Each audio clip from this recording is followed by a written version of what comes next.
आणि या घडीची एक अपडेट येते। डोंबिवलीमध्ये एनआयची टीम दाखल झाली। दहशतवादी हल्ल्यातल्या मृतांच्या कुटुंबियांची या टीमने भेट घेतलेली आहे आणि मृत्युमुखी पडलेल्या तिन्ही कुटुंबियांची एनआयने चौकशी केली आहे, त्यांच्याकडनं काही माहिती घेतलेली आहे। हल्ल्याच्या दिवशी नेमकं काय घडलं, कसा हल्ला झाला याचा जबाब नोंदवणार असल्याची ही सूत्रांची माहिती आहे। या घडीची मोठी अपडेट आहे। एनआयने या संदर्भात चौकशी केली आहे।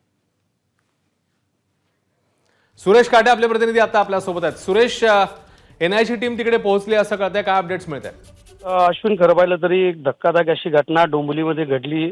त्यातील तीन जे आहेत जम्मू काश्मीरला फिरायला गेलेले हेमंत जोशी, संजय लेले आणि अतुल मोने हे तिघं आतंकवाद्यांच्या गोळीबारामध्ये मृत्युमुखी झालेले आहेत। आज त्यांच्या घरी एनआयची टीम येऊन गेल्याची माहिती सूत्रांनी दिलेली आहे। त्यांची चौकशी देखील करण्यात आलेली आहे। जवळपास एक दोन तास त्या ठिकाणी त्यांच्या पूर्ण नातेवाईकांशी ते चर्चा करत होते आणि नेमकं घटनाक्रम काय घडला, त्या ठिकाणी कशी परिस्थिती, काय नेमकं झालं, या सगळ्या बाबतीत चौकशी जी आहे तिथं। नक्कीच धन्यवाद सुरेश या माहितीबद्दल। एबीपी माझा, उघडा डोळे बघा नीट।